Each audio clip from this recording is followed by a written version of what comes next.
Je suis correspondant de la version russe de la télévision d'État chinoise, ici à Moscou. Le mot « espace » attire l'attention. Il ressemble beaucoup à ce que pensent nos Chinois. Cela me revient souvent. Je ressens cela. Mais nous travaillons ici en Russie. Je suis citoyen russe, bien que je sois considéré comme un journaliste étranger.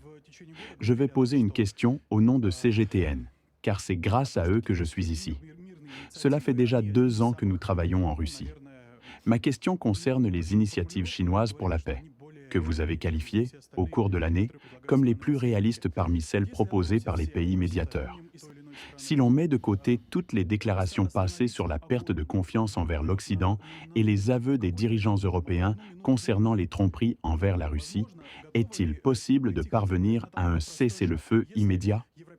Par exemple, si les partenaires européens et américains parviennent à convaincre Kiev d'accepter un arrêt total des hostilités, même temporairement, serait-ce envisageable?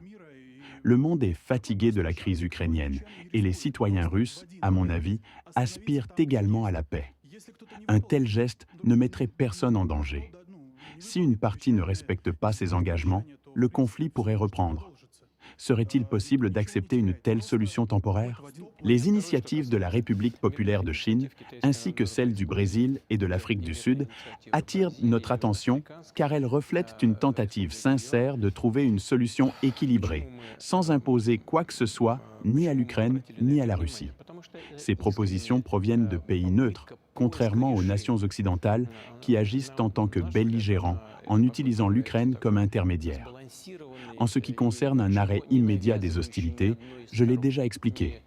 L'armée ukrainienne est en état d'épuisement, tant sur le plan de l'équipement, des munitions que du personnel. Sur le terrain, notre armée progresse, tandis que l'ennemi ne parvient pas à se stabiliser sur les positions qu'il doit abandonner.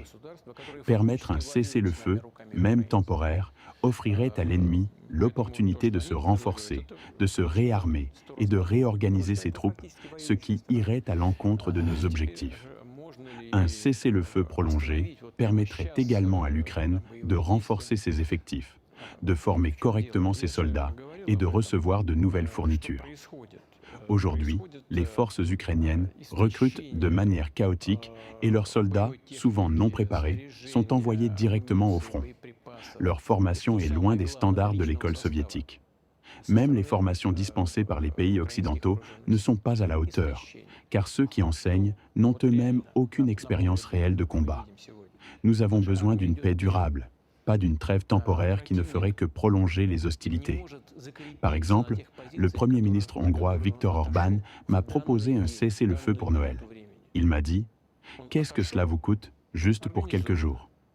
J'ai répondu qu'il devait d'abord consulter la partie ukrainienne. Nous avons accepté plusieurs initiatives similaires par le passé, notamment sur la navigation en mer Noire et sur les infrastructures énergétiques, mais elles ont été rejetées par l'Ukraine.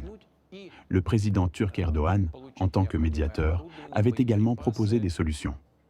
Mais chaque fois que nous étions prêts à accepter, la partie ukrainienne refusait catégoriquement. En fin de compte, un cessez-le-feu temporaire ne servirait qu'à permettre à l'ennemi de se regrouper. Ce que nous cherchons, c'est une paix véritable et durable, accompagnée de garanties solides pour la Russie et ses citoyens. Avant d'analyser les propos de Vladimir Poutine, il est important de comprendre que la question du cessez-le-feu en Ukraine ne se limite pas à un simple arrêt des hostilités. Elle soulève des enjeux stratégiques, diplomatiques et humains d'une complexité sans précédent. Dans cette intervention, Poutine présente ses arguments contre un cessez-le-feu immédiat et provisoire. Mais que signifie-t-il réellement pour la Russie, l'Ukraine et le reste du monde? Décortiquons ensemble cette prise de position. Pourquoi Vladimir Poutine refuse-t-il un cessez-le-feu en Ukraine? Cette question, qui intrigue et divise, trouve sa réponse dans les arguments stratégiques que le président russe avance avec force. Selon lui, un arrêt temporaire des hostilités profiterait principalement à l'Ukraine. Poutine explique qu'un tel répit offrirait à Kiev le temps de se réarmer et de se réorganiser grâce au soutien massif de l'Occident. Les forces ukrainiennes, actuellement affaiblies, bénéficieraient d'une occasion idéale pour reprendre des forces, ce qui compromettrait les objectifs stratégiques de la Russie. Autrement dit, Moscou considère un cessez-le-feu non comme une étape vers la paix, mais comme un avantage tactique pour son adversaire. En outre, la méfiance envers l'Occident est omniprésente dans les propos de Poutine. Il accuse les pays occidentaux de soutenir activement l'Ukraine tout en prétendant vouloir jouer les médiateurs. Cette posture, jugée hypocrite par Moscou, renforce l'idée qu'aucune négociation ne peut être véritablement fiable ou équilibrée. Poutine souligne cependant l'importance des initiatives portées par des acteurs neutres comme la Chine, le Brésil ou l'Afrique du Sud, qu'il considère comme des partenaires plus sincères dans leur approche. Ce choix de s'appuyer sur de nouveaux alliés reflète la volonté de la Russie de s'inscrire dans un monde multipolaire et de limiter sa dépendance à un Occident jugé hostile. À cela s'ajoutent les échecs des négociations passées, un point central dans l'argumentaire russe. Poutine rappelle que plusieurs cessez-le-feu précédents ont échoué, souvent, selon lui, à cause des revirements ukrainiens sous l'influence occidentale. Ces expériences passées nourrissent la méfiance et justifient, à ses yeux, le rejet de toute proposition de trêve sans garantie solide. Mais au-delà des arguments directs, les implications globales de cette position sont également à considérer. Pour la Russie, accepter un cessez-le-feu pourrait être perçu comme un signe de faiblesse, affaiblissant sa position stratégique à l'international. Ce choix poserait également un défi interne, car de nombreux Russes espèrent une fin rapide au conflit. Poutine doit donc maintenir un équilibre délicat entre objectifs stratégiques et attentes populaires. Du côté de l'Ukraine, un cessez-le-feu offrirait une chance inespérée de se renforcer militairement. Cependant, cette décision pourrait aussi diviser l'opinion publique ukrainienne, entre ceux qui aspirent à une victoire totale et ceux qui privilégieraient une solution négociée pour mettre fin aux souffrances. Enfin, à l'échelle mondiale, l'absence d'un cessez-le-feu prolonge une instabilité économique et politique.